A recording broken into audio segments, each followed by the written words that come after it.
Hello everyone, welcome to वंती classes. My name is Majid Bhardwaj. तो आज भाई हम नेक्स्ट लेक्चर करने वाले हैं जीओसी का। तो मैं जो बात बता रहा था तो उसने उसको बना लिया। अब वो 2 साल तक उस टीचर को सिर्फ ये इस प्रॉमिस पे कि मैं आपको डॉग ला के दूंगा, 2 साल तक बेवकूफ बनाता रहा और उसको कभी वो पिटा नहीं क्लास में कभी। सोच सकते हैं, मैथ का टीचर था, मैथ का वो सबसे डफर स्टूडेंट था, लेकिन फिर भी बच गया। तरीके सोचिए, लगातार पॉजिटिव वर्क करने के लिए, नेगेटिव के लिए नहीं। कुछ लोग नेगेटिव के लिए मेहनत करते हैं, मेरी बात को नेगेटिव भी ले सकते हैं बच्चे की, चलो ठीक है जुगाड़ करते हैं टीचर से बचने का, लेकिन नेगेटिव नहीं। आप मेहनत कीजिए और फिर अपना टाइम बचाने के लिए, अपने सोर्सेज बचाने के लिए तरीके से पॉजिटिव मेहनत कीजिए। समझ में आ गई होगी, है ना। चलिए, तो अब भाई मीजोमेरिक इफेक्ट करते हैं। जैसा मीजोमेरिक मैंने इफेक्ट बताया था आपको कि ये डायरेक्शनल रेजोनेंस होता है, नथिंग स्पेशल। ठीक है, मैं यहाँ पे लिख देता हूँ, चलो आपको मेंशन रहेगा, वैसे मैंने पिछले स्लाइड्स पे भी लिख रखा है।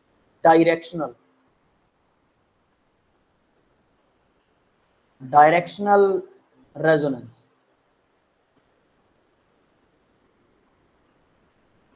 ठीक है भाई। तो देखो, mesomeric effect is defined as the permanent effect of pi electron shifting from the multiple bond to the multiple bond of single and lone pair. ये वही तो है जो पहले था, है ना। This effect mainly appear to conjugated system of double bond, so that this effect also known as the conjugated effect. Mesomeric effect is distance independent, distance पे डिपेंड नहीं करता। तो देखो, इसने कुछ भी खास बताया मेसोमेरिक इफेक्ट में। मेसोमेरिक और रेजोनेंस में कोई डिफरेंस तो दिखाया ही नहीं इसने। रेजोनेंस में भी तो ये सब कुछ होता है ना, बट एक्चुअल में वो ये होता है, डायरेक्शनल रेजोनेंस है, एक डायरेक्शन में चलेगा, यानी इसे एक ही डायरेक्शन से शुरू कर सकते हैं, दूसरी डायरेक्शन से शुरू नहीं कर सकते। शुरुआत एक डायरेक्शन से होगा, वापस रिवर्स तो आएगा वो, है ना, जिधर गया फिर वापस आएगा, बट उसी डायरेक्शन से शुरू होगा, किसी दूसरी डायरेक्शन से आप इसे शुरू नहीं कर सकते। आगे देखिए भाई, टाइप है पॉजिटिव और नेगेटिव। तो यहाँ देखिए पॉजिटिव क्या होगा, जब कोई ग्रुप उसको इलेक्ट्रॉन दे, है ना, तो यहाँ relative order of positive M. तो देखिए जरा, OH ऑक्सीजन से बेंजीन रिंग ऑक्सीजन को इलेक्ट्रॉन नहीं देने वाली है, देगी। अगर ये इसको डोनेट करती है तो H जो है वो क्या करेगा, H पॉजिटिव आयन अलग हो जाएगा। ऐसा होता है, ऐसा कुछ नहीं, वो भी नहीं होने वाला है।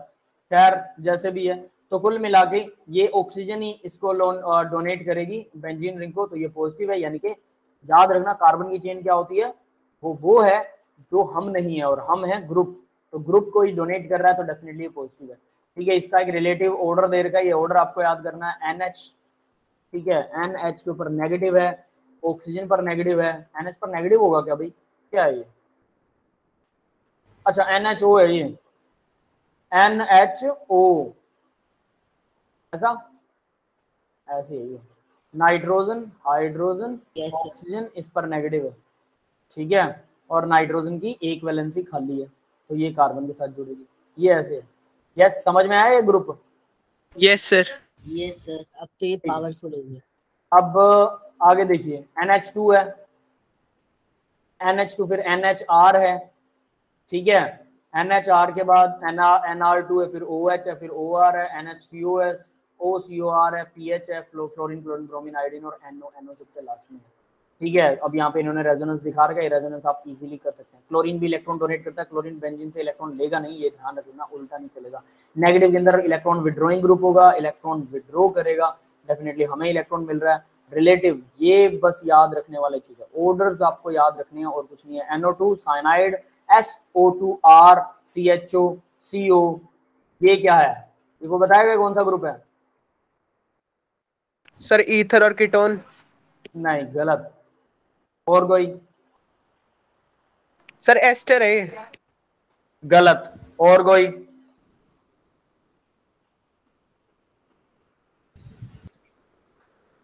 किसी को याद है क्या कौन सा ग्रुप है, ग्रुप याद नहीं है।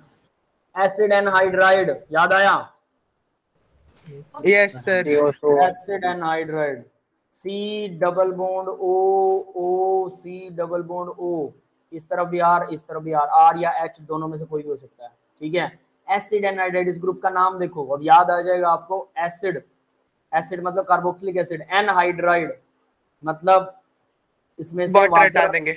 हाँ, RIDE, क्या लिखा अभी मैंने पहले, NHYDRIDE, ठीक है, एनहाइड्राइड।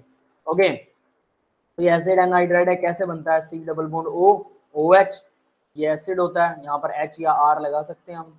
ठीक है, इस तरफ OH और C डबल बॉन्ड O, और यहाँ पर भी R या H लगा सकते हैं। 2 कार्बोक्सिलिक एसिड हैं, इसमें से वाटर का मॉलिक्यूल उड़ा दीजिए तो क्या बचेगा, एनहाइड्राइड हो गया। एसिड में से क्या निकला, वाटर को गायब कर दिया, ठीक है, और बीच में O को खाई गया, ठीक है, बीच में O भी आएगा। इसको लिखते कैसे हैं, RCO ट्वाइस O, ऐसे भी लिखते हैं, पता है सबको? Yes sir. है ना। और Yes. इस तरफ मान लो इस तरफ एक वैलेंसी है, तो मैं इस तरफ ऐसे वैलेंसी दिखा सकता हूँ। वो वैलेंसी किधर आएगी, CO के साथ में एक वैलेंसी आ जाएगी, और ऑक्सीजन यहाँ पे भी दिखा सकते हैं, कहीं पे भी दिखा सकते हैं, 2 होता है, ठीक है। ऐसे करके इसको रिप्रेजेंट किया जाता है, दैट इज एसिड एनहाइड्राइड। हाँ भाई, याद रहेगा सबको अब? Yes sir. ऐसे रहेगा अभी। ठीक है, इसको गड़बड़ मत करना, एसिड एनहाइड्राइड। आगे बढ़ते हैं बेटा, ठीक है। एसिड एनहाइड्राइड के बाद में ये क्या है, ये है एस्टर, ये वाला एस्टर है, एस्टर है, यस सर। है ना। अब आगे COH, CONH2, एस्टर बताइए जरा। अब मेरे को आप पे डाउट हो रहा है आप लोगों पे कि आपको ये ग्रुप्स के नाम नहीं आते क्या? इस तरफ R होगा, H नहीं हो सकता, क्यों? अगर यहाँ H हो गया तो ये कार्बोक्सिलिक एसिड बन गया, तो यहाँ तो R ही होगा। इस तरफ R भी हो सकता है, H भी हो सकता है, मतलब कार्बन की चेन भी हो सकती है और H भी हो सकता है, दोनों। लेकिन इस तरफ R ही बनाना पड़ेगा एस्टर में, ये समझ में आ गया? Yes sir. यस सर, आ गया। फर्स्ट एस्टर बनाएंगे तो यहाँ कम से कम एक कार्बन होना चाहिए, ये भी एक कार्बन, और यहाँ H हो सकता है फर्स्ट एस्टर के केस में, दैट इज दिस, ठीक है। आगे बढ़ते हैं, ये एस्टर हो गया, फिर COH कार्बोक्सिलिक एसिड, ये आपको पता है, CONH2, CONH2 क्या होता है, एसिड, एसिडमाइड। एसिडमाइड। ये वापस कैसे आ गया, चलिए अब आगे बढ़ते हैं। तो समझ में आ गया होगा भाई, ये इसका ग्रुप है, और ये आपको बस इनके ना ऑर्डर याद करना है। देखिए ऑर्डर याद आसानी से नहीं होते हैं, मान सकता हूँ, क्या करें, ठीक है, एक ही तरीका है, इन सब ऑर्डर को एक नोटबुक पर लिख लो, हर रोज याद करो, कितने दिन तक, हर रोज कम से कम 2-2 ऑर्डर याद कीजिए, फिर रिपीट कीजिए, फिर 2-2 ऑर्डर याद कीजिए। देखिए 5 मिनट का काम है, लेकिन डेली 5 मिनट लगाने पड़ेंगे। डेली 5 मिनट लगाते हैं, 2 महीने तक हर रोज लगाइए, ग्रुप्स फिंगर टिप्स पर हो जाएंगे, ग्रुप्स फिंगर टिप्स पर। और इस बात से कोई मना नहीं कर पाएगा कि हाँ ये याद नहीं होंगे क्या, 2 महीने लगाने, 2 महीने, लेकिन हर रोज सिर्फ 5 मिनट। अब आप सोचो कि एक ही बार में आधा घंटा करके और याद कर लूं और फिर कल भी या मतलब फॉरएवर याद हो जाएगा, नहीं होगा। समझ में आ रही है बात? Yes sir. है ना। तो वैसे करके आप लोगों को याद करना है। चलिए भाई आगे बढ़ते हैं बेटा।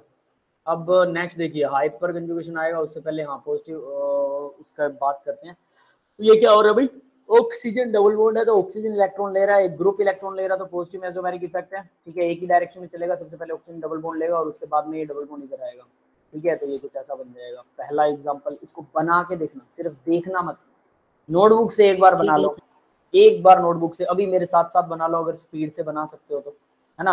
दूसरा एग्जांपल देखिए, CH2 और ये साइनाइड है। साइनाइड क्या करता है, नाइट्रोजन नेगेटिव चार्ज हो जाता है तो ये डबल बॉन्ड इधर आ जाता है, ठीक है। तो यहाँ पर ऐसा कुछ है, ये दोनों।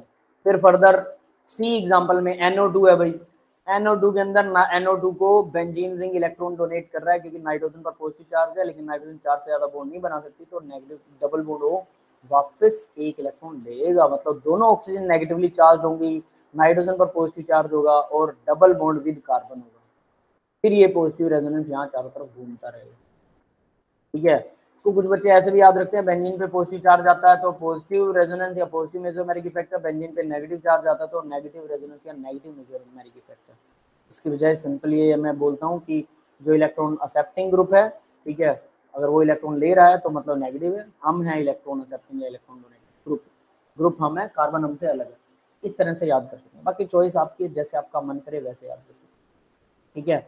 इसमें एक और गड़बड़ आती है, इलेक्ट्रोमेरिक इफेक्ट आता है ना जब, उसके अंदर ये सीक्वेंस पलट जाता है, जो मैं बता रहा हूँ ना, इस मतलब जो ग्रुप इलेक्ट्रॉन दे रहा है वो क्या हो जाएगा, वो पॉजिटिव की जगह नेगेटिव हो जाएगा, बस ये कहानी गड़बड़ करती है, वो भी हम आगे देखेंगे। हाइपर कंजुगेशन, पता है हाइपर कंजुगेशन क्या होता है, pi bond resonance yes sir. No bond resonance.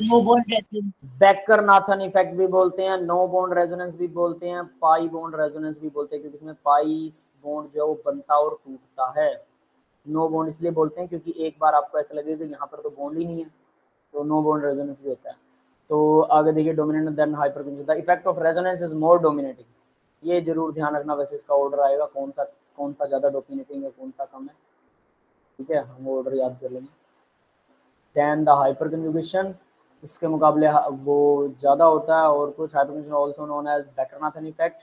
For the number of hyperconjugation structure क्या होते हैं, number of alpha hydrogen almost sp3 hybridize alpha carbon होते हैं। ठीक है, ये भी बात याद रखिए, बट प्रैक्टिस करेंगे तो जरूरत नहीं पड़ेगी। Condition sp3 hybrid CH/CD must be present adjacent carbon, adjacent carbon के पास में पॉजिटिव चार्ज हो, फ्री रेडिकल हो, डबल बॉन्ड हो या कार्बन कार्बन। ये सीसी का क्या मतलब है भाई, बताया कोई? कौन से वाले का? लास्ट में सीसी दे रखा है, कार्बन कार्बन में सिंगल बॉन्ड हो तब भी है वो हो सकता है कंडीशन। माइनस प्लस लग रहा है मुझे तो वहां पे।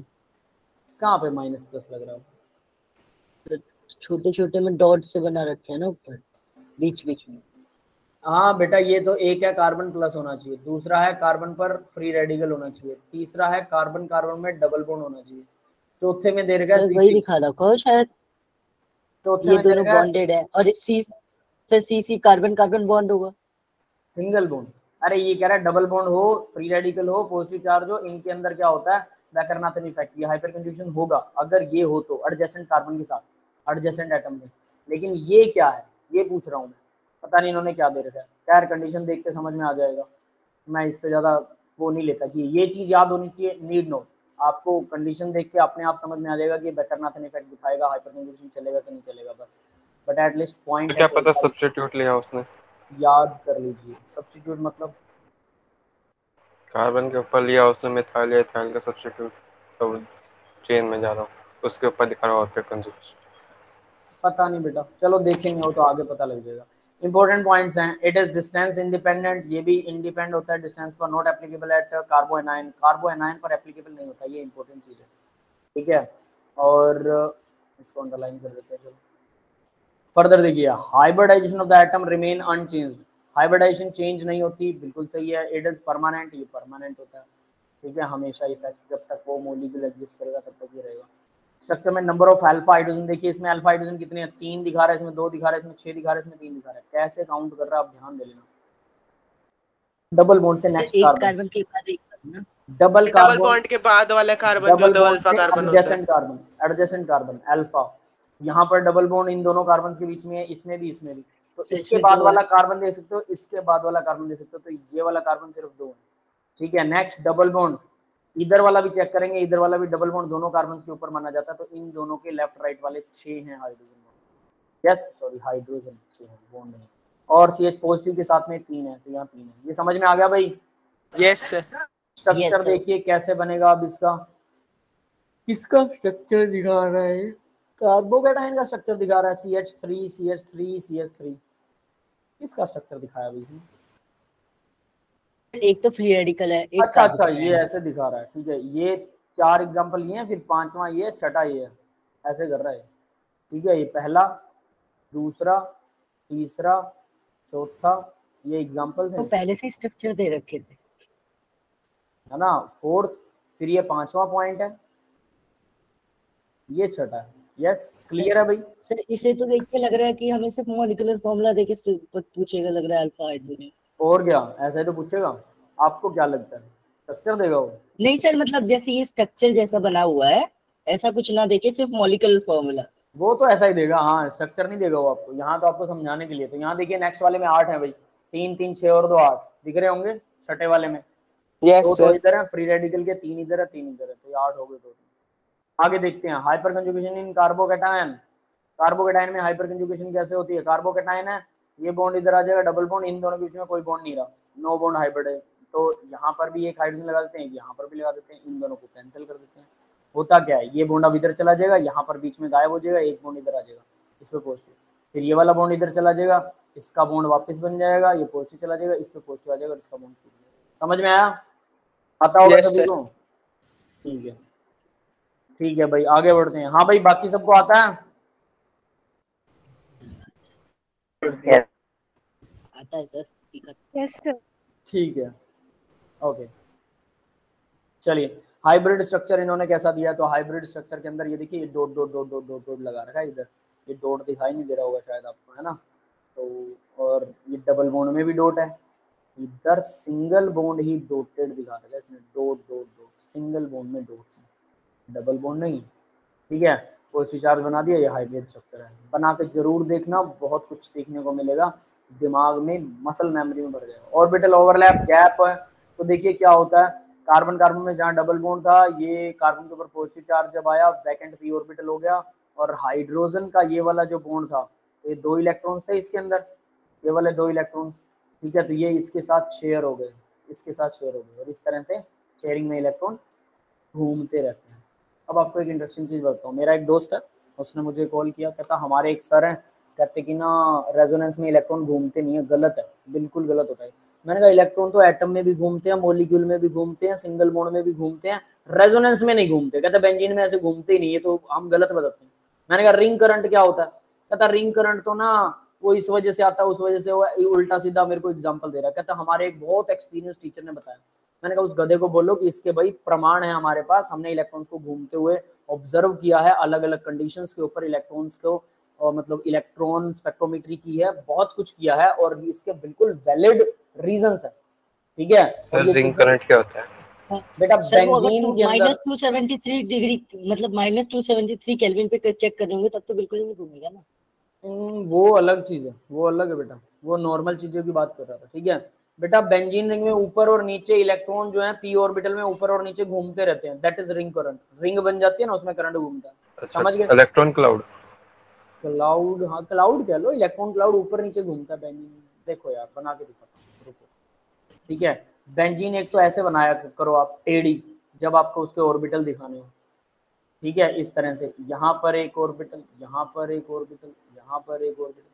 देखो मैं नीचे वाला ऊपर वाला ध्यान से बना रहा हूँ ताकि आमने सामने एक दूसरे टक्कर ना लगाएं, ठीक है। अब देखो हमें पता है 2 को छोड़कर 2 में बॉन्ड होता है, इन दोनों में बॉन्ड है, डबल बॉन्ड, इन दोनों में बॉन्ड है, डबल बॉन्ड, फिर इन दोनों में बॉन्ड है, डबल बॉन्ड। अब हमें पता है ऐसा थोड़ा होता है, ये तो सब में होता है, यानी कि इन दोनों के बीच में भी इलेक्ट्रॉन आ जाते हैं, फिर इन दोनों के बीच में भी इलेक्ट्रॉन आ जाते हैं, है ना, और फिर इन दोनों के बीच में भी इलेक्ट्रॉन आए। तो ऊपर वाले सारे जोड़ दिए मैंने, नीचे वाले भी जोड़ देते हैं ऐसे करके, है ना। ये लो, समझ में आया? वो देखा WWE का WWF बॉक्सिंग रिंग रिंग है ना, ये वैसा ही है Yes, बेंजीन। तो इसमें ये देखो यहाँ पर तो है कार्बन के सेंटर, ये रहे कार्बन के सेंटर, यहाँ पर कार्बन के सेंटर है, ठीक है, ये रहे सेंटर। अब इन सेंटर के चारों तरफ इलेक्ट्रॉन घूम रहे हैं, तो ऊपर घूम रहे हैं भाई, मैं इसको ऐसे दिखा सकता हूँ, ये ऊपर ऊपर ऐसे इलेक्ट्रॉन ऊपर घूम रहे हैं, रिंग में इलेक्ट्रॉन ऐसे घूम रहे हैं ऊपर, नीचे भी घूम रहे हैं, नीचे वाले सर्कल में भी इलेक्ट्रॉन घूम रहे हैं, नीचे वाले रिंग में, ठीक है, इस तरह से नीचे वाले सर्कल में भी इलेक्ट्रॉन घूम रहे हैं। तो इसको बोलते हैं रिंग करंट। बेंजीन में ऊपर और नीचे इलेक्ट्रॉन्स रोटेट करते हैं। यस, क्लियर है सबको? yes sir, Yes, sir. ठीक है, आ जाए, क्लियर है बेटा? यस। ठीक है, चलिए अब आगे बढ़ते हैं। तो इस तरह से इसको रिंग करंट बोलते हैं, और कुछ नहीं है रिंग करंट। तो भाई यहाँ पर हाइड्रोजन और कार्बन के बीच में बॉन्ड था, और ये पी ऑर्बिटल उसको शेयर कर लेता है, और इसकी वजह से वो इधर भी आ जाता है, ठीक है। ये इसका ऑर्बिटल डायग्राम है, बना के जरूर देखिएगा कार्बोकैटायन का।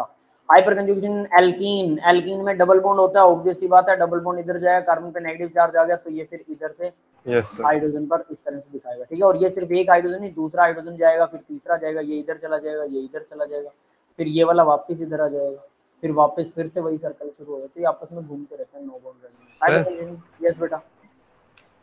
एक क्वेश्चन था उसमें ना, साइक्लोहेक्सेन था, उसमें एक डबल बॉन्ड बना रखा था उसमें, ठीक और है, बीटा एलिमिनेशन कर रहा था, तो उसने ठीक उसका है। एंटी वाला हाइड्रोजन काट रखा, उसमें एंटी को काटते हैं। साइक्लो क्या था? हेक्सेन, हाँ। ठीक है, साइक्लो हेक्सेन बना देते हैं इसके अब अंदर, इस साइड एक डबल बॉन्ड है, ठीक है। इस अभी तरफ क्लोरीन है, इस पे लगा हुआ एक। डबल बॉन्ड के साथ, हाँ, ठीक है। तो उसमें ना उसने इसका एंटी वाला हाइड्रोजन काटा था बीटा एलिमिनेशन में। एंटी वाला कौन सा है? सिन और मतलब एंटी में हाँ, कौन ये सा? वाला काटा था, इसके ऊपर वाला। हाँ मतलब सुनिए, ये इधर तो नहीं होगा आई थिंक, है ना। अंदर की साइड जा रहा था, मतलब 2 उसका। 3 4, ठीक है। अब ये एंटी वाला, एंटी और सिन एडिशन होता है, देखो SYN, एक एंटी, क्या मतलब होता है इसका पता है? ये दोनों यस अगर सर। सेम साइड है तो सिन होगा, अगर एक अपोजिट है इसके, ठीक है, ये बिलो द प्लेन यस है, सर। ये अबव द प्लेन है, तो एंटी होगा। अब ऐसा क्यों होता है? देखो अगर अटैक इधर से हो रहा है तो ये वाला क्लोरीन जाएगा ना, अगर मान लो अटैक इधर से हो रहा है ठीक है, तो ये वाला हाइड्रोजन जाएगा, उसके एंटी नहीं मतलब उसने बीटा एलिमिनेशन की करनी थी उसमें, इस कंपाउंड में। तो अल्फा कार्बन कौन सा था, ये, तो बीटा तो ये बनेगा।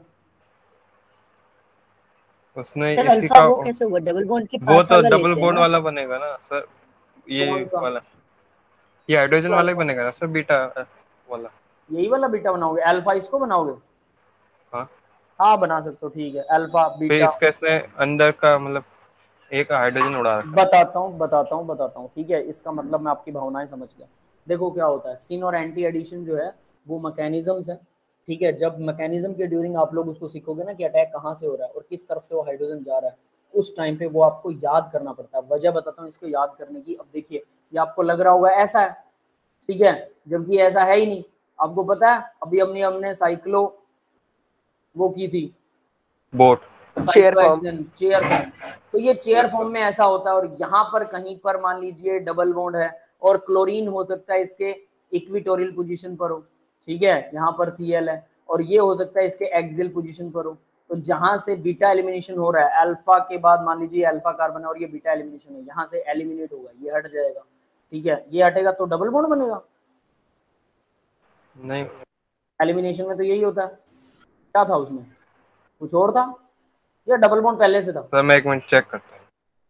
कोई बात नहीं, बाद में चेक कर लेना, कोई दिक्कत नहीं है, बट मैं आपको थोड़ा आइडिया ओके दे सर। देता हूँ। इसमें होता क्या है कि जहां से पीछे से ग्रुप आ रहा है, मान लो कोई ग्रुप आ रहा है और क्लोरीन को हटाना चाहता है, ठीक है, क्लोरीन को हटा रहा है, तो ऑब्वियस है क्लोरीन की जगह साइड तो होनी चाहिए ना, पीछे से आ सकता है, ये इक्विटोरियल पोजीशन से आएगा, और सॉरी एक्सियल पोजीशन से ग्रुप आ सकता है ताकि इक्विटोरियल को हटा दे। इसका मैकेनिज्म बहुत गहरे वाले मैकेनिज्म में मैं साफ बता देता हूं। अगर ऐसा कोई भी मैकेनिज्म आता है सिन और एंटी वाला, बहुत ध्यान से हम उसको मैकेनिज्म को रिएक्शन मैकेनिज्म में करेंगे, ठीक है, जब भी आएगा।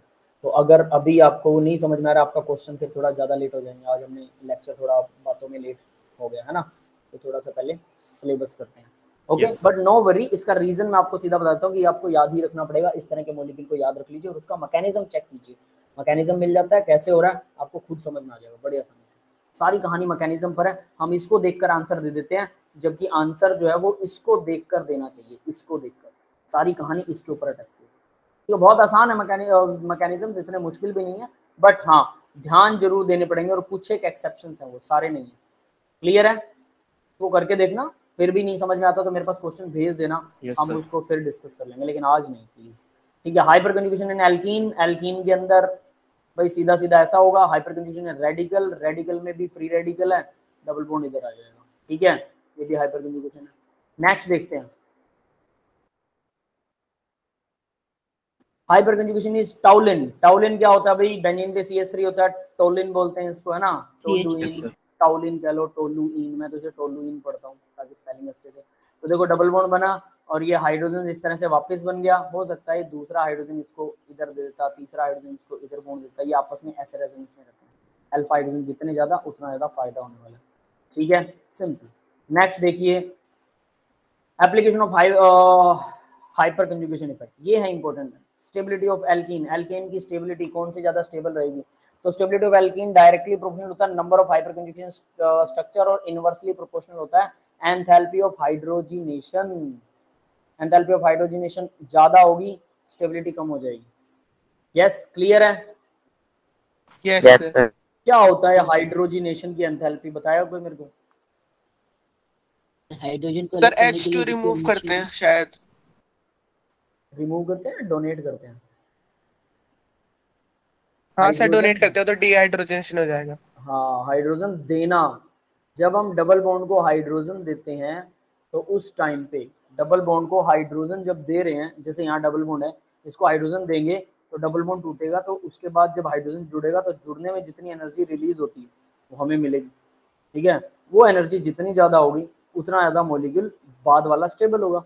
तो अगर एनर्जी हाइड्रोजनेशन ज़्यादा है तो मतलब मॉलिक्यूल की स्टेबिलिटी जो है वो कम है, तभी तो उसने हाइड्रोजन को जोड़ना पसंद किया, समझ रहे हो, वरना हाइड्रोजन को Yes, मुश्किल sir. से जोड़ेगा।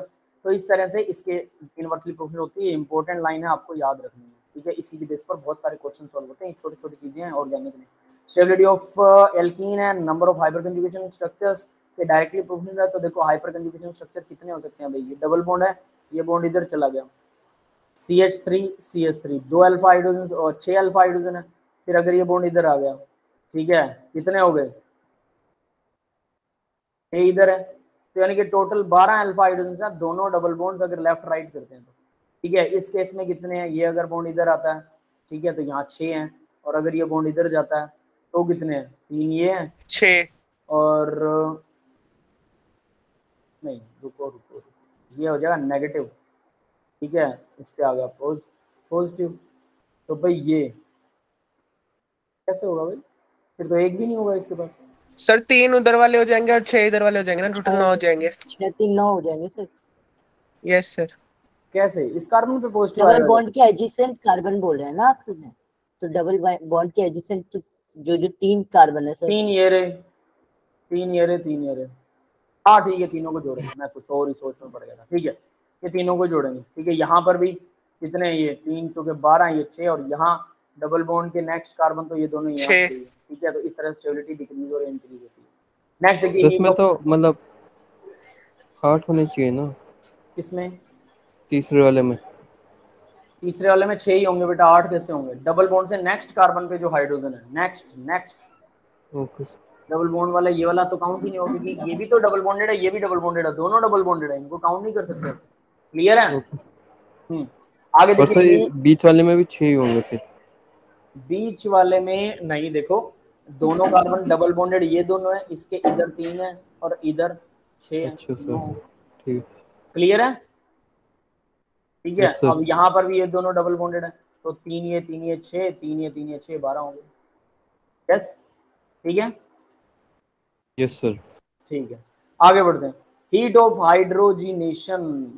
हीट ऑफ हाइड्रोजिनेशन क्या होता है, हाइड्रोजन जब जुड़ता है तो हमें हीट रिलीज करता है। Greater the number of the alpha hydrogen atom, greater will be the stability of the alkene, greater the extent of the hyper conjugation, result lower value of heat of hydrogen. तो भाई obvious है, इसका उल्टा होता है, यहाँ पे यही बात बता रहा हूँ कि hyper conjugation, number of hyperconjugation structure के इनवर्स होती है हाइड्रोजनेशन। हाइपर कंजुगेशन स्ट्रक्चर ज्यादा है तो हाइड्रोजनेशन इनवर्स होगी, एनर्जी मतलब लेस निकलेगी। दस, तो देखो भाई डबल बॉन्ड, कार्बन कार्बन में double bond, hydrogenation, heat of hydrogenation सबसे ज्यादा, क्योंकि इसके पास अल्फा हाइड्रोजन है ही नहीं। इन दोनों डबल बॉन्ड के पास ये 3 हाइड्रोजन है अल्फा, इन दोनों डबल बॉन्ड के पास 6 हाइड्रोजन है अल्फा, तो इनकी हाइड्रोजनेशन कम हो गई। यस, क्लियर है, यस सर। यस सर, ठीक है। मतलब हाइड्रोजनेशन, हैलोजिनेशन और हाइपर कंजुगेशन ज्यादा होगी तो हाइड्रोजनेशन की एनर्जी कम निकलेगी। बॉन्ड लेंथ, यहाँ से मतलब ये इंपॉर्टेंट पॉइंट्स होते हैं सारे, ये जो एप्लीकेशन है, क्योंकि आपके एडवांस लेवल में सिर्फ एप्लीकेशन आती है, यानी ये नहीं पूछेगा कोई what is hyper conjugation, very घटिया क्वेश्चन, कोई नहीं पूछेगा, ये पूछेगा कि एप्लीकेशन करके दिखाओ, इसका यूज क्या है। तो हाइपर कंजुगेशन आती होगी तभी एप्लीकेशन करोगे ना।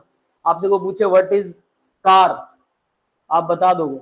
आपको कोई बोले कि कार चला के दिखा, अगर कार चला के दिखानी आती है तो मतलब आपको कार का पता है, जरूरत ही नहीं है कार का पूछने का डिस्क्रिप्शन। यहाँ पर वैसे ही। तो बॉन्ड लेंथ देखिए, bond length is also affected by hyper conjugation, तो हाइपर कंजुगेशन बॉन्ड लेंथ को भी अफेक्ट करता है। यहाँ पर सिंगल नहीं डबल बॉन्ड है, ठीक है। तो 1 2 3, तो bond length of carbon 2, second carbon and third carbon is less than expected. Second और थर्ड कार्बन के बीच में bond length expected, single bond मानते हैं हम, तो सिंगल बॉन्ड की बजाय थोड़ी ज्यादा है सिंगल बॉन्ड पे, मतलब एक्सपेक्टेड से कम हो गई, बॉन्ड लेंथ तो कम होगी ना, समझ में आया। और डबल बॉन्ड और सिंगल बॉन्ड में मोर देन एक्सपेक्टेड, ये मोर देन एक्सपेक्टेड है, एक्सपेक्टेड से ज्यादा है, मतलब ये डबल बॉन्ड है तो हमारे हिसाब से क्या होना चाहिए, इनकी बॉन्ड लेंथ कम होनी चाहिए, लेकिन कम से थोड़ी ज्यादा, क्योंकि ये सिंगल बॉन्ड ही बनता है, ठीक है। और CH bond is longer than expected, C और H बॉन्ड ये जो है ये लॉन्गर है, लॉन्गर मतलब इनका बॉन्ड टूट जाता है तो थोड़ा सा दूर चला जाता है, तो इस तरह से ये बॉन्ड लेंथ भी अफेक्ट होती है। आगे देखते हैं भाई, स्टेबिलिटी ऑफ कार्बोकैटायन। कार्बोकैटायन की स्टेबिलिटी देखिए अब जरा। पॉजिटिव चार्ज CH3 अनस्टेबल, यहाँ पर ये सबसे आसान वाला है इसका एप्लीकेशन हाइपर कंजुगेशन का। स्टेबिलिटी ऑफ कार्बोकैटायन जो है, जिसके पास ज्यादा अल्फा हाइड्रोजन है, कार्बोकैटायन की स्टेबिलिटी ज्यादा है। जिसके पास यहाँ पर देखते हैं तो CH3 एक है, इसके पास में कितने हैं अल्फा हाइड्रोजन, इसके पास कितने अल्फा हाइड्रोजन है भाई, CH2 ओनली, 2 ही है। इसके पास कितने थे, 3 थे, ये ज्यादा स्टेबल है।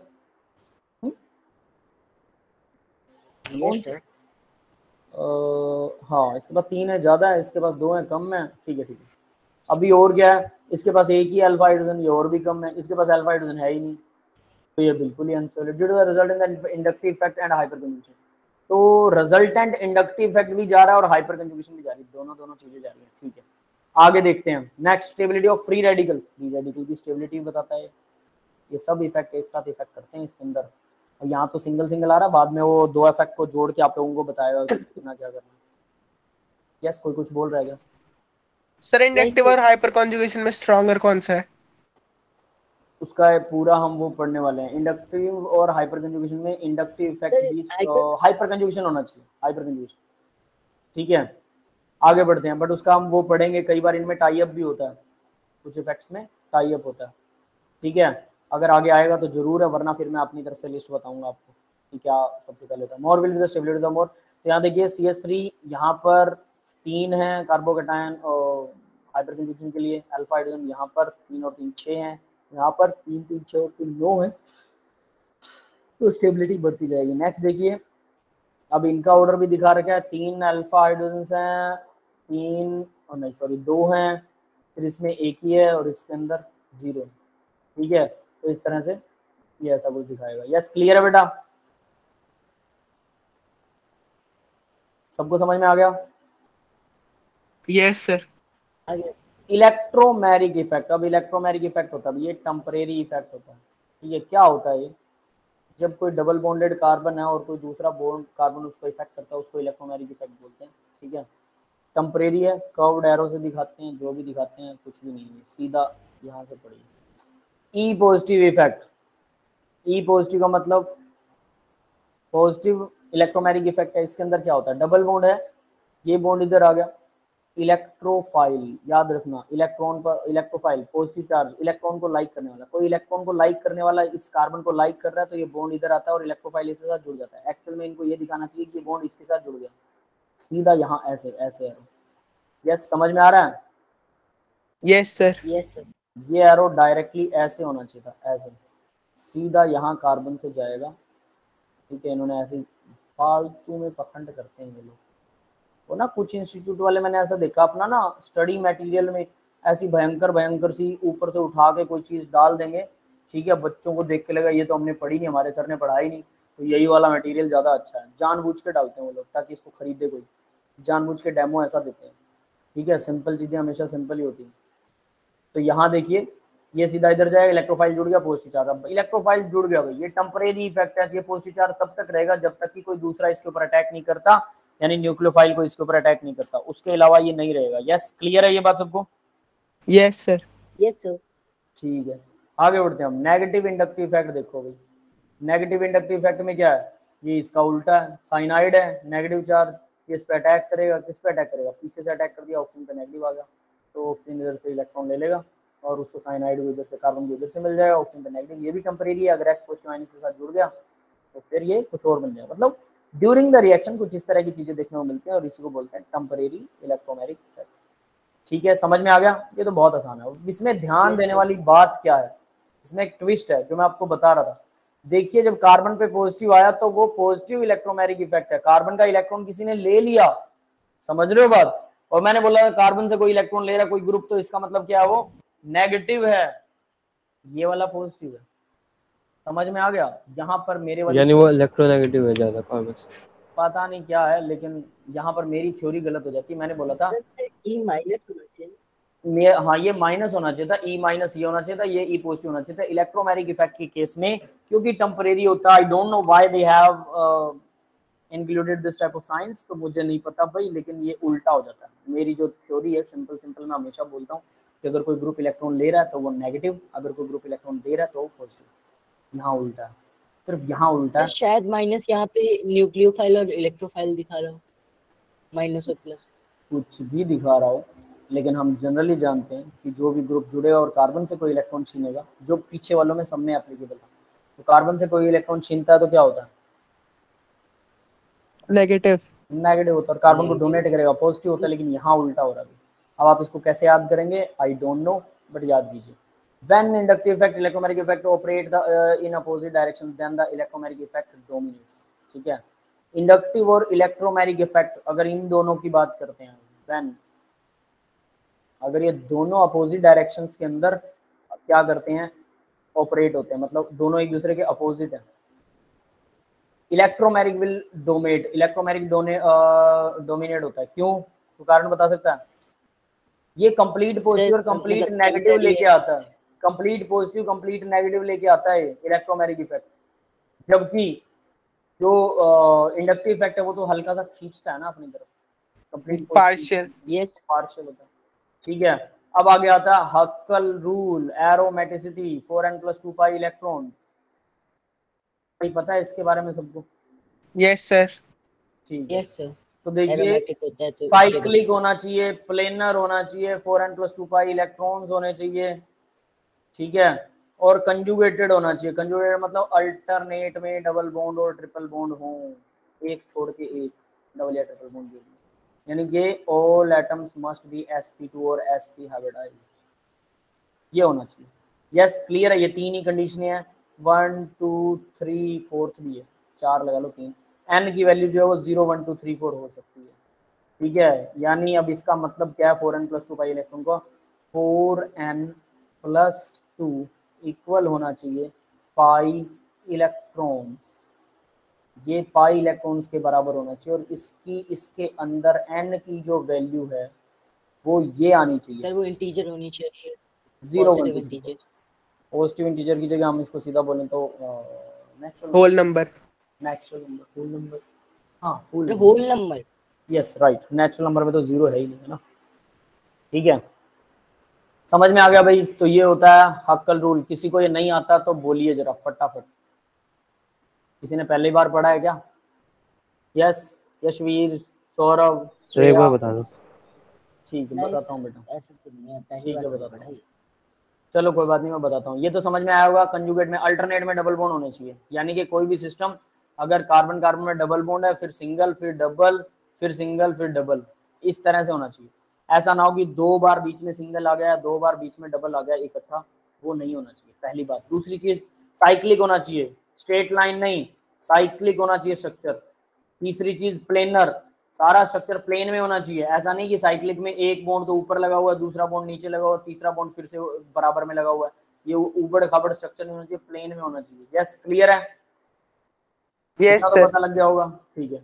अब इसके बाद क्या है, हक्कल रूल को फॉलो करता हूँ, इसके बाद में ये रूल देखना है, कहीं सबसे पहले ये देखने लगो, तो वो एरोमेटिक होता है। एरोमेटिक का मतलब होता है स्वीट एरोमा, वैसे इसका मतलब था अच्छी सुगंध, लेकिन बाद में जो एरोमेटिक कंपाउंड्स मिले सब बदबूदार थे, शुरू वाले 1-2 अच्छे स्मेल के थे, उसके बाद सब बदबूदार मिले, तो 90% ऑफ द एरोमेटिक कंपाउंड जो है वो गंदी स्मेल होती है, बट ये नाम उन्होंने रख दिया तो रख दिया। सर नाम के अपोजिट ही होती है ना हर चीज, किस्मत है भाई, नहीं नहीं, कभी कभी सही डायरेक्शंस भी होती हैं बेटा, किस्मत इसी को बोलते हैं किस्मत, ठीक है। बोए आम, बोए पेड़ क्या बोलते हैं, बोए बीज आम के, तो बबूल कहाँ से होए। लेकिन कई बार ऐसा भी हो जाता है, बबूल मतलब वो कीकर के पेड़ को बोलते हैं, कई बार ऐसा कांटे वाला, हाँ, हमने बोया तो आम था लेकिन फिर भी कीकर उगती है, कमाल ये। आम का पेड़ जो था वो तो आम का बीज तो सड़ गया अंदर ही, वो खराब हो गया, आम तो उगा नहीं। और फिर कीकर, कीकर का पेड़ कहीं उड़ के आ गया, उसका बीज कहीं हमारे गमले में, और कीकर उग गए, समझ गए। जब किस्मत खराब हो ना, तो ऊंट पे बैठे छोटे आदमी को, ठिगने आदमी को जिसकी हाइट कम होती है, उसको भी कुत्ता खा जाता है। एक तो इतनी हाइट पे बैठा है, ऊपर से उसकी हाइट कम है, लेकिन किस्मत खराब, उसको भी कुत्ता काट जाता है, किस्मत खराब हो। और ये सच है, ठीक है, किस्मत को मानिए ना मानिए, लेकिन किस्मत अपना काम करती है, ठीक है। हाँ, हमारा काम है मेहनत करना, हम मेहनत से किस्मत को बदल सकते हैं, ये भी एक परम सत्य है, ठीक है। और हर आदमी इस पे एग्री करता है। Comparison between the aromatic sir and कितने लेवल तक कितने लेवल तक मतलब मेहनत कि मेहनत, हाँ देखो अब मैं बदल जाए बताता किस्मत? बिल्कुल मैं बताता हूँ भाई। आप लोगों ने हार्ड वर्क का नाम सुना है? Yes sir. Extreme hard work का नाम सुना किसी ने? Extreme hard work? No sir. Yes sir, सुना है, सुना है, पहाड़ों पे करते रहते हैं, पहाड़ों पे पहाड़ों पे जाते हैं, इतनी मेहनत करते हैं, मतलब जो माउंटेनियर्स होता है, जैसे हिमालय चढ़ने वाला कोई, हाँ, हिमालय चढ़ने वाले करोड़पति लोग होते हैं। आप और मैं हिमालय पे देखने भी नहीं गए कभी, घूमने भी। सर मतलब फिर भी वो सर वो तो मस्ताए हुए बेवकूफ होते हैं, वो थे ना वो पनडुब्बी में जाने वाले वो करोड़पति। यस सर, मैं उनको काउंट नहीं करता, गलत बात। और कुछ एक्सट्रीम हार्ड वर्क का तो हम मतलब ओलंपिक में खेलने वाले को लेते हैं ना, जो ओलंपिक में एक्सट्रीम हार्ड वर्क मैं बताता हूँ। एक्सट्रीम हार्ड वर्क के बारे में बताता हूँ आपको। एक्सट्रीम हार्ड वर्क क्या होता है, ठीक है। मैंने एक वीडियो देखा था छोटा सा, उसके अंदर एक लड़का होता है, वो वेट उठाता है, वेट, ठीक है। वो वेट लिफ्टर होता है ना, ये दोनों हाथों से यूं वेट उठाते हैं, देखे होंगे आपने, है ना। तो वो वेट उठाता है और वेट उठाने के बाद वापस पटक देता है, पटकने के बाद बेहोश, खड़े खड़े बेहोश, और वो सीधा ऐसे गिर जाता है, सीधा गिर जाता है। समझ गए मेरी बात? Yes sir. ये है एक्सट्रीम हार्ड वर्क। आखिरी हद तक उस इंसान ने अब वो वेट उठाया, गिरा दिया, उसके बाद उसकी कॉन्शियसनेस ही खत्म हो गई। इतनी मेहनत कीजिए कि देखने वाला थक जाए, देखने वाला, करने वाला नहीं। हार्ड वर्क का मतलब सख्त मेहनत है, इसको हिंदी में बोलते हैं जी तोड़ मेहनत।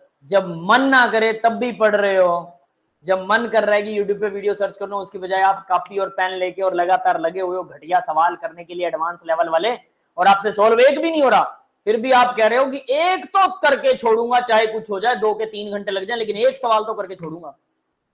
तब वो जो सवाल है ना, वो जो क्वेश्चंस हैं, वो ये सोचने लग जाते हैं कि यार ये फिर आ गया, ये तो मान ही नहीं रहा, 10 में से पीछा 4 होते हैं छुड़वाओ। क्या सर, ऐसे करते करते तो मतलब जो चैप्टर बिल्कुल ही नहीं आता उसमें से भी 10 में से 4 होने लगते हैं। हाँ, यही चीज। और आज 4 हो गए ना, कल फिर से ढीठ बन के चले जाओगे तो सामने वाला बोलता है कि यार ये फिर आ गया। वो लेसन आपसे हार मान लेगा कि भाई इसको तो करना, इसको तो ये करवाना पड़ेगा, ये फिर से आ गया। हर रोज ढीठ बनकर लगे रहो, और जब आपका मन मर जाए ना, उसके बाद में कम से कम आपको 2 घंटे लगाने हैं, तब समझ लेना you are doing hard work. और एक्सट्रीम हार्ड वर्क क्या होता है कि आप लोगों में से कोई बच्चा अगर एडवांस लेवल क्वालिफाई कर गया, क्वालिफाई मतलब ये नहीं है मैं चाहता हूं कि एडमिशन हो, तब मैं समझूंगा कि आप लोगों ने एक्सट्रीम हार्ड वर्क किया, क्योंकि आप लोग स्कूल भी जाते हो, वहां पर भी टाइम वेस्ट करते हो, कि कोई एक ऐसा बच्चा होगा, बहुत से ऐसे बच्चे होंगे जो सिर्फ कोचिंग इंस्टीट्यूट पे जाके अपने घर में सिर्फ प्रैक्टिस करते हैं, उनके पास एसी भी होगा। आप लोग पंखे की छाया में बैठकर आराम से गर्मी में दुखी होकर पसीने ऐसे टपक टपक आते हैं, नोटबुक के ऊपर गिरते हैं। मेरे साथ भी ऐसा होता है, मैं अभी जो कर रहा हूँ ना, मेरे साथ वही है। एक फैन लगा हुआ है, रूम देखना चाहोगे मेरा? एक फैन लगा हुआ है रूम में पीछे, बस, और कुछ नहीं है, सोचो। और उस ड्यूरिंग पीएचडी के थेसिस भी पढ़ने होते हैं, जो रिसर्च पेपर वो भी पढ़ता हूँ, लैब में काम भी करता हूँ, सारा दिन गर्मी में बैठा रहता हूँ, फिर होम आप लोगों के लिए लेक्चर भी, ये पीपीटी वगैरह तैयार करनी पड़ती है। अभी तो ये मेरे को थोड़ा सा आराम हुआ है कि ये सीधा मैं पढ़ा पा रहा हूँ, तो मेरे को देखने की जरूरत नहीं पड़ती है, need not to check that. समझ रहे हो मेरी बात? लेकिन पहले तो मेरे साथ महाभारत थी, पीपीटी बनाओ, ढूंढो, ये सोचो यार कुछ रह तो नहीं गया। तो आप लोगों को मैंने बताया भी नाम अलग हटाओ सर, एडिट है करो ना, वो तो बहुत बुरा हाल, पूछो मत। तो मेरे लिए बहुत रिलैक्स है यार, आता है मुझे, मैं बता दूंगा, कोई चक्कर ही नहीं है, कुछ भी सामने ले आओ, है सर ना। पंखे का तो बोले ही मत। बस फिर तो वो होती है स्कूल वालों को मन करता चंदा दे दे, पंखा सही करा ले। एक्सट्रीम हार्ड वर्क बेटा, एक्सट्रीम हार्ड वर्क उसको बोलते हैं। मतलब हार्ड वर्क होता है एक, एक्सट्रीम हार्ड वर्क होता है कि वर्क को लगे कि ये फिर से आ गया भाई, और वो जब तक नहीं करोगे तब तक समझ लेना कुछ नहीं बनेगा। जब वो कर लो ना, उसके बाद में आपको लगे कि मेरा कुछ नहीं बना, then just ask to me, मुझसे पूछिएगा, आपके पास मेरा नंबर है, डेफिनेटली आप मुझे कॉल कर सकते हैं और बोलिएगा सर हमने वो किया जो आपने कहा था, अब भी हमारा कुछ बना नहीं, क्या प्रॉब्लम है। Then I will tell you कि आपने क्या गड़बड़ करी, डेफिनेटली गड़बड़ की होगी, वरना तो भाई ऊपर वाला भी ना नतमस्तक हो जाता है, ये पक्की बात है यार। ऊपर वाला कभी फर्क नहीं करता, पता है, घटिया आदमी मेहनत करे चाहे अच्छा आदमी मेहनत करे, वो कभी फर्क नहीं करता, उसको उसका मेहनत का फल देता है। तो अच्छे इंसान होकर हम क्यों नहीं मेहनत कर सकते यार? हम हमेशा क्यों उम्मीद करते हैं कि घटिया आदमी मेहनत करके ऊपर चला जाता है और बाद में हम सोचते हैं यार मेरी किस्मत खराब है। Why we are saying that our luck is bad? ठीक है, हमारी लक बैड हो सकती है, मैं मना नहीं करता हूँ, लेकिन आप बैड लक के साथ भी हाइट तक पहुंचे, वहां तक पहुंचे, वो बहुत बड़ी बात है, पता है, वो बहुत बड़ी बात होती है कि हाँ आप वहां तक जा रहे हैं, बहुत अच्छी बात है, वो चीज कीजिए। और मैं वो चीज चाहता हूँ कि भाई बैड लक होते हुए भी एडवांस के अंदर सिलेक्शन हो, मजा तो तभी, समझ में आया? और फिर एडवांस के अंदर सिलेक्शन होने के बाद में फिर आपकी बैड लक गुड लक में अपने आप चेंज हो जाएगी। That is the main difference between bad luck and good luck. समझ में आ गया कि लक कैसे बदली जा सकती है। इतनी मेहनत करो कि देखने वाला थक जाए और भगवान भी बोले कि यार इसको तो देना पड़ेगा वरना इसके साथ नहीं मेरे साथ जाती हो जाएगी, तो भगवान को भी ऐसा लगे। हाँ ये अलग बात है, देखो अगर मेहनत कर रहे हो तब भी एक चीज मैं बता देता हूँ, क्रिस्टल क्लियर बता देता हूँ, मेहनत अगर आप कर पा रहे हो, चाहे आप कितना भी सख्ती के साथ मेहनत कर पा रहे हो, लेकिन अगर आप कर पा रहे हो तो डेफिनेटली ऊपर वाला चाहता है, क्योंकि उसके चाहे बिना तो आप मेहनत भी नहीं कर सकते। हाथ भी बांध देगा, याद रख लेना, काम नहीं करने देगा, पैसा नहीं कमाने देगा, अगर ऊपर वाले ने सोच लिया ना, अगर उसने सोच लिया हम कुछ नहीं, अगर उसने सोच सर मेरा एक दोस्त है वो 3 दिन से पढ़ता नहीं है क्योंकि उसके ऊपर कोई मर गया और उसे डर लगता है। क्या हो गया उसके? सर उसके ऊपर वाले फ्लैट में कोई मर गया है तो अच्छा। उसे डर लगता है अजीब सा ही, और इसलिए वो पढ़ता ही नहीं है। अरे ये कोई बात नहीं, 2-4 दिन में नॉर्मल हो जाएगा, वो बच्चों में होता है कई बार। तो उसे समझा समझा के परेशान हो गए। That's not the big deal, उसको बोलो बेटा घूमने जा कहीं, ठीक है, अच्छा फील करेगा, बस घूमने पहुंच जा, बात खत्म, ज्यादा सोचने का नहीं। खैर चलिए हम थोड़ा सा इसको खत्म करते हैं, फिर इसको खत्म करेंगे भाई। मैं एरोमेटिसिटी खत्म करना चाहता हूँ, तो देखिए भाई एरोमेटिसिटी के अंदर क्या है, 4n+2। बेंजीन में पाई इलेक्ट्रॉन कितने हैं? 6। 4n+2 = 6 = pi electrons. यस समझ में आ रहा है? आ जाए बेटा, you have some query about this, okay ठीक है। आगे बढ़ते हैं, तो n की वैल्यू निकाल लो। n क्या निकलेगा भाई? 4/4, 2 माइनस हो गया = 1। n की वैल्यू 0 1 2 3 4 है, तो ये क्या होना चाहिए? एरोमेटिक होना चाहिए। एरोमेटिक। बट अल्टरनेट में double bond, double single double single double single है, बिल्कुल है। प्लेनर, प्लेनर कैसे पता लगेगा? Experimental only. ये प्लेनर है, हाँ हम जानते हैं बेंजीन प्लेनर होता है, एक प्लेन में होते हैं 6 के 6 कार्बन, एक ही प्लेन में होते हैं, आउट ऑफ प्लेन नहीं होते हैं 6 के 6 कार्बन। एक भी सर वो कार्बन तो हम हाइब्रिडाइजेशन से भी निकाल सकते हैं ना, एक्सपेरिमेंट की क्या जरूरत है? देख लेते हैं। प्लेनैरिटी हाइब्रिडाइजेशन से निकाल सकते हो। कैसे? सर sp2 है तो प्लेनर ही होगा, ट्राइंगल प्लेनर, और sp3 है तो फिर टेट्राहेड्रल नॉन प्लेनर हो गया। ठीक है, लेकिन क्या ऐसा हो नहीं सकता? ये देखिए जरा, इसमें बताइए सारे sp2 हैं कि नहीं? ये रहा, ये कार्बन डबल बॉन्ड, फिर सिंगल बॉन्ड, फिर डबल बॉन्ड, फिर single double single double single, हाँ है कि नहीं? सारे sp2 है सर है। फिर अब बताओ आपकी प्लेनैरिटी कहाँ पे गई? किसने कहा था? आप सिर्फ इनको देख रहे हो ना, sp2, तो ये sp2 ऐसे हो गया, सिर्फ इस एटम को, इसके साथ कुछ जुड़ा हुआ है भाई, उसकी भी प्लेनैरिटी भी तो मायने रखेगी, वो उसको इफेक्ट करेगा उसकी ज्योमेट्री को बेटा। sp2 ट्रायंगल प्लेनर होता है, लेकिन वो क्या कि एक सेंट्रल एटम, उसके चारों तरफ 3 जुड़ने वाले, वो प्लेनर में है। तो इस सेंट्रल एटम के चारों तरफ ये जो 3 जुड़े हुए हैं, एक हाइड्रोजन इधर है, ये तीनों प्लेनर में है। ये हाइड्रोजन के साथ प्लेनर में है, इस वाले हाइड्रोजन के साथ, बट वो इस कार्बन के साथ प्लेनर में है कि नहीं है? इसके साथ प्लेनर में है कि नहीं है? समझ में? और फिर इससे नेक्स्ट के साथ ये आपस में, ये वाला इसके साथ है कि नहीं? देखो ये वाला कार्बन इसके साथ है कि नहीं? ये तो इसके साथ प्लेनर में नहीं है। समझ में आ रही है बात? Yes sir. ठीक है, तो वो वाला फेल है बेटा, सिर्फ एक्सपेरिमेंटल है। क्लियर है भाई सबको? Yes sir. ठीक है सर। Yes sir. तो ये होता है क्या? एरोमेटिक। एंटी एरोमेटिक में देखो क्या होता है भाई, anti to aromatic, 4n = pi electron = 4, n = क्या आ गया? 1 आ रहा है, n = 1, एंटी एरोमेटिक। ठीक है, अब नॉन एरोमेटिक होता है 4n-2 = कितना होता है? अब इसमें कितने? 8 हैं, 8 इसमें 8, इसमें 8 है डबल बॉन्ड वाले इलेक्ट्रॉन, 4 डबल बॉन्ड है, 8 electron, 8 pi electron. Yes yes sir. समझ में आ रहा? तो n की वैल्यू कितनी आ जाएगी? n = 6 आ गए, ऐसा होगा क्या? सर सर 10 में 2.5 आ रहा है। 2.5 5/2 आएगा नहीं इसमें कुछ था यार, ये +2 होगा क्या? सर। इंटीजर बन गया ना ये, तो मतलब इंटीजर नहीं, नहीं नहीं, बना इंटीजर वैल्यू नहीं चाहिए ना सर। वो सही है। +2 करूं तो इधर चला जाएगा, 10 हो गया, तो नहीं माइनस हो गया, 6 6/4 भी नहीं बनेगा, -2 करो तो इधर प्लस हो जाएगा, इसमें नॉन 10/4 एरोमेटिक लिख रखा है। नॉन एरोमेटिक का भी कुछ होता है, ठीक है, इसका रूल होता है, मेरे दिमाग से निकल रहा वो, चलो कोई बात नहीं। सर कहीं पावर लगा के तो नहीं होता 10 की पावर में? हाँ पावर पूरा कुछ नहीं है, 4n + अभी बन जाएगा। ये देखो ये 4n पाई इलेक्ट्रॉन है, इधर कुछ लिखा हुआ है क्या? Any number of pi electron, इसके अलावा कुछ भी हो सकता है, मुझे हो सकता है, ठीक है तो देखिए ये 4n इलेक्ट्रॉन होते हैं, इसमें 4n+2 होते हैं, तो इसको जरूर याद रखना, ठीक है। और इसके अंदर अब बाकी का बताता हूँ, नॉन एरोमेटिक में क्या होगा, 4n और 4n+2 इलेक्ट्रॉन नहीं होने चाहिए, और साथ में ये वैसे नॉन प्लेनर होते हैं जनरली। अगर आप इसमें ऐसे देखो, एक और प्रॉब्लम आती है, 4n+2 = 8, यही है, इसमें 8 है ना, 8 में से 6 नहीं बनेगा, ठीक है, 4n+2 ये भी नहीं बनेगा, ठीक है। तो ये 4n+2 को भी फॉलो नहीं करेगा, 4n को भी फॉलो नहीं करेगा, सीधी सी बात है, वो नॉन एरोमेटिक होगा, और यहाँ पर ये नॉन एरोमेटिक है, ठीक है। वैसे ये प्लेनर नहीं होते हैं नॉन एरोमेटिक वाले, कई बार अगर प्लेनर ना हो तो भी नॉन एरोमेटिक हो जाता है। नॉन एरोमेटिक का मतलब है नॉर्मल, एंटी एरोमेटिक का मतलब है हाईली अनस्टेबल, ठीक है, एरोमेटिक का मतलब हाईली स्टेबल। समझ में आ गया भाई? Yes sir.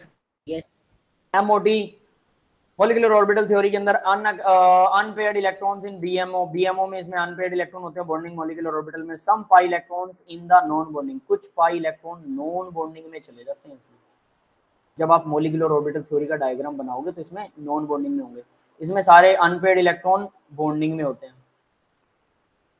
इसके अंदर बीएमओ एंड नॉन बॉन्डिंग किसी में भी हो सकते हैं, कोई भरोसा, इसका कोई सिर पैर नहीं है एक्चुअली, ठीक है, इसका मैं ढूंढ रहा था, इसका सिर पैर है ही नहीं।